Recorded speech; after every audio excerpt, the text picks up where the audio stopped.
Buenas tardes, este es mi momento 2 de la evidencia de aprendizaje en donde se abordará el tema de la sepsis.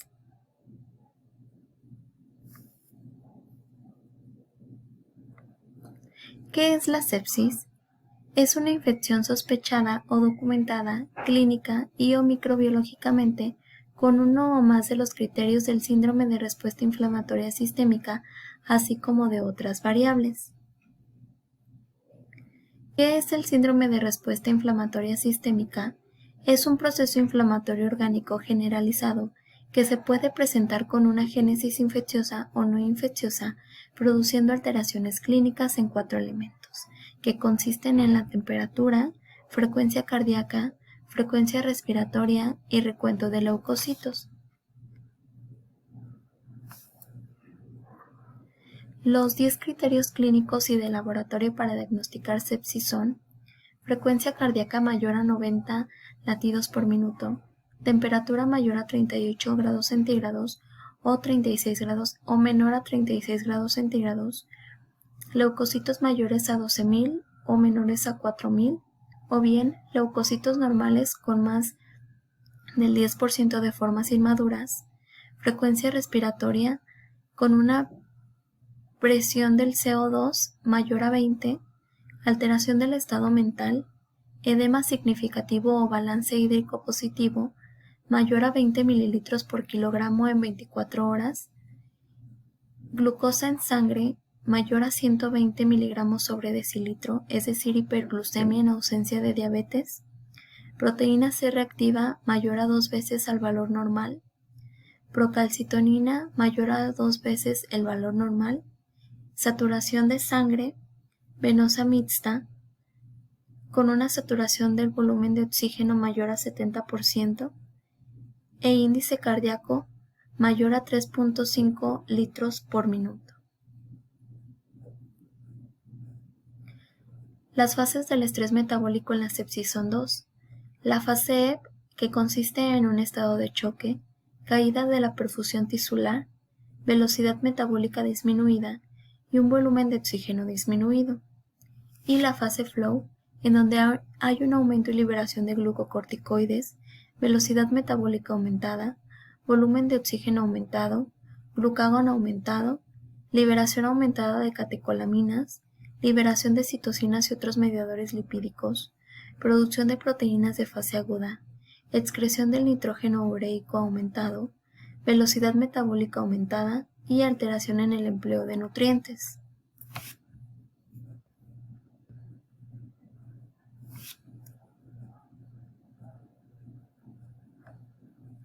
El incremento del gasto energético en una persona con sepsis suele incrementarse entre 1.5 a 2 veces sobre los propios del estado basal del individuo, pero suelen observarse aumentos mayores en dependencia del tipo y gravedad del estrés.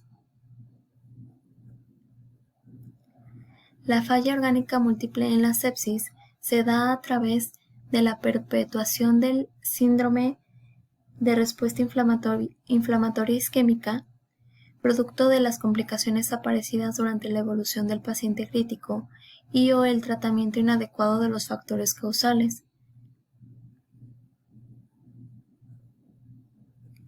Las 10 alteraciones fisiopatológicas en la falla orgánica múltiple son: depresión de la gluconeogénesis hepática, por lo que puede aparecer hipoglucemia.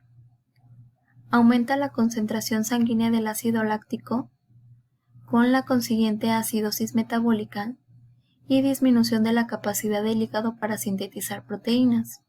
A su vez, el aporte exógeno de proteínas en esta etapa contribuirá a incrementar la producción hepática de urea y con ello la elevación de los valores de la misma en la sangre del paciente, agravando la desregulación del medio interno y añadiendo el riesgo de encefalopatía hepatoamoniacal. En lo que respecta del metabolismo graso, durante la falla orgánica múltiple se observa una disminución tanto de la captación hepática como a la oxidación de las grasas, lo que conduce tanto a la disminución del aclaramiento sérico de los triglicéridos como al desarrollo de la hipertrigliceridemia. Asimismo, se reduce la tasa de la cetogénesis y, paradójicamente, la lipogénesis se incrementa, lo que se traslada al aumento del cociente respiratorio.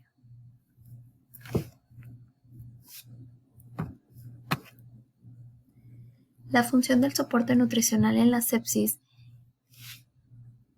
es no solamente satisfacer los requerimientos, además de satisfacer los requerimientos nutricionales del paciente y vehicular nutrientes de forma efectiva, también modifica la respuesta del huésped a la sepsis y la actividad del sistema inmune, así como prevenir las complicaciones de la sepsis.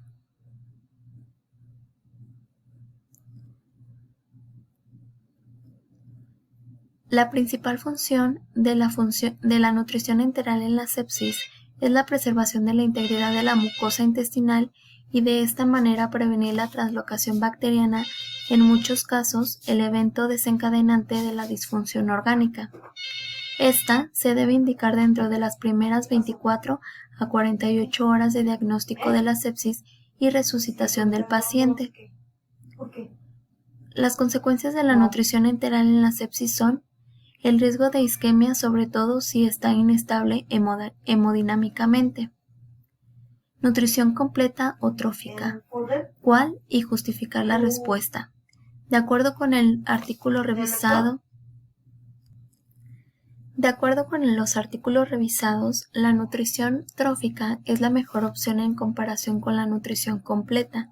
En primer lugar, porque ésta se relaciona con una mayor frecuencia de diarrea y residuo gástrico elevado, así como un aumento de la incidencia de las complicaciones infecciosas, mientras que la atrófica aporta un cierto porcentaje, que va de entre 60 a 70% del requerimiento energético estimado durante la primera semana de evolución de la sepsis grave y el choque séptico, lo que podría permitirnos observar la tolerancia al soporte nutricional del paciente, sobre todo si éste ha pasado por un tiempo prolongado sin recibir este aporte.